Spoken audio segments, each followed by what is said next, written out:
Let's go ahead and address the lips. There's always going to be someone who doesn't like me. Were you always this confident? Always know your worth. How did you start your own business and what inspired you? Feel like I'm more than just a job. I wanted the stigma around being braless to go away. Am I self-conscious about my lips? No. When I watched the show, did I love the way they looked? No, I did not. I did not like the way they looked. Was I self-conscious and super upset about it? Nah, I mean, there's nothing I can do about it. I decided to go get them done. I think they were a little too big at the time. I wanted big lips, and I got big lips. Would I do the same amount now? Probably not, because I saw the way it looked on national TV, and I just think that look isn't for me right now. Would I do it again in the future? Maybe, I don't know. But right now, I wouldn't. I'm not self-conscious about it. I wasn't upset. I mean, the comments, I could probably say hundreds of thousands of comments or DMs, both on my lips, was crazy. I was just like, damn, they're right.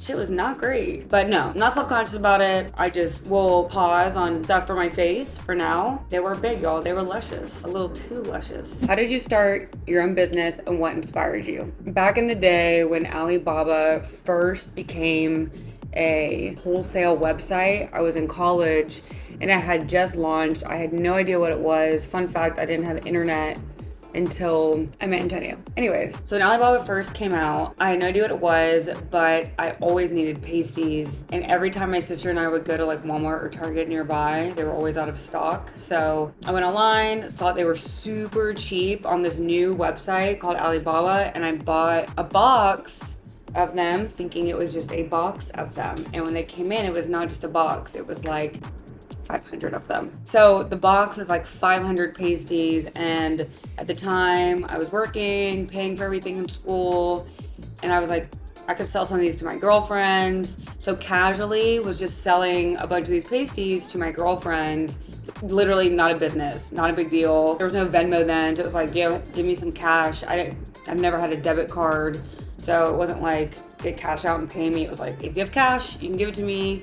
If not, write me a check or no pasties for you. So then forward years later, 2020 comes around.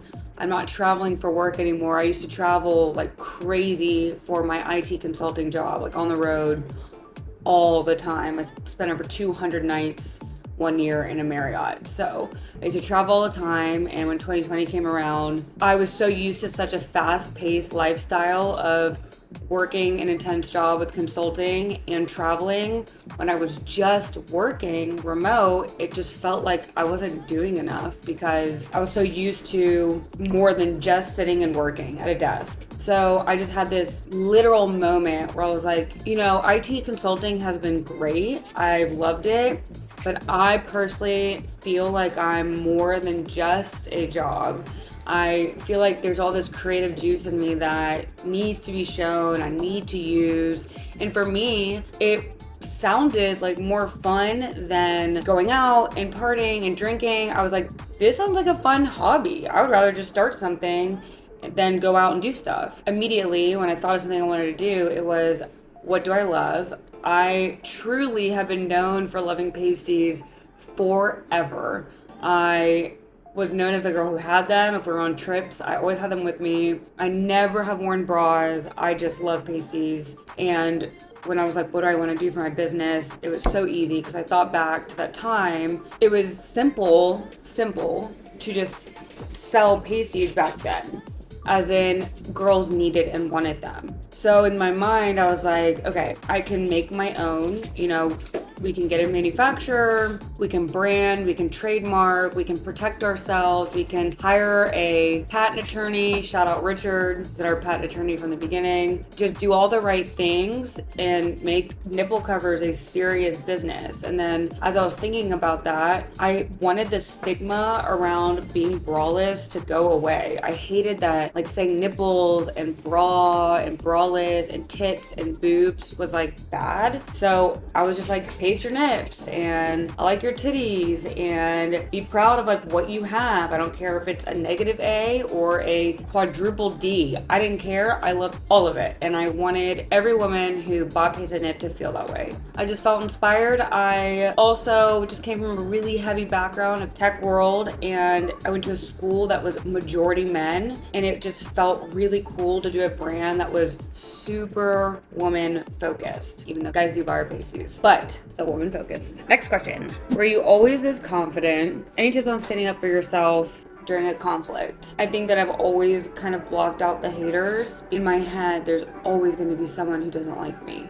There just is. And there's nothing I can do about that. I can get upset. I can lose sleep over it. There's a lot of things I can do, but one thing I can't do is change who I am. You are who you are to your core, and I've always known that. I'm the same person today as I was when I was 15 years old, except older and more tired.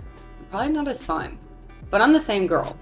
My biggest thing for standing up for yourself and tips are always know your worth. I think that when someone is trying to fight with you and put you down, they're trying to make you forget what you're worth. And just in that moment, it's really easy to forget that. I mean, it's just so easy to mold into this, that person's right, I do suck, or I am ugly, or I am this or that. And know who you are, no matter what. And remember that when you're fighting with someone or they're trying to put you down, or if you're in a conflict, know your worth, know you're better than that fight. And if someone's trying to put you down, I would say the high road is always staying more silent. I'm sure you guys saw how I fought. A lot of people saw my fighting techniques, but I do think that raising your voice and yelling and being combative, yes, get your point across, say what you have to say, but sometimes it's better and it's like more powerful to just sit back and be like, all right.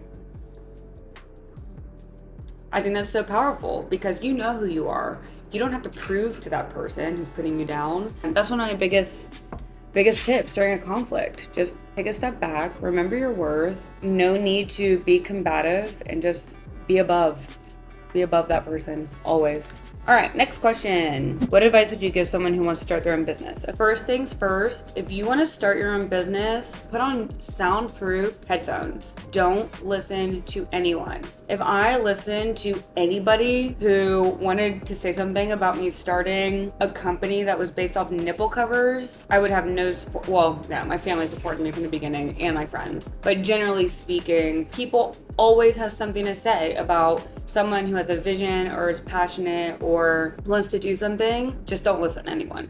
Do what you want to do. That's my first piece of advice. So if you want to start your own business, do it. Second is make sure you're willing to get up and do the work. This is kind of a crazy piece of advice, but I think it's like a known fact about successful people. Start seeing if you can do something small. I think a lot of times people are like, can I do it? Do I have the ambition? Am I motivated enough, self-motivated enough to be a business owner? I'll say the first thing to do is see if you can make your bed every day for 2 weeks. See if you can do it. And I'm not saying all successful business owners make their bed every day. I'm sure Mark Cuban doesn't make his bed every day. But I think it's just a good test to see, do you have that in you? If you know you got to do it yourself, no one's going to tell you to do it. You have to get up and do that task yourself no matter what. Can you do it? Because I think that's entrepreneurship. You have to get up and just do it, and no one's going to tell you every day. So that's my 2 pieces of advice. I have so much more advice, but those are my 2 biggest ones. Just to start, don't listen to anyone. If you're passionate, have a vision, a real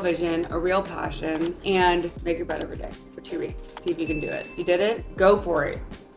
Start your business.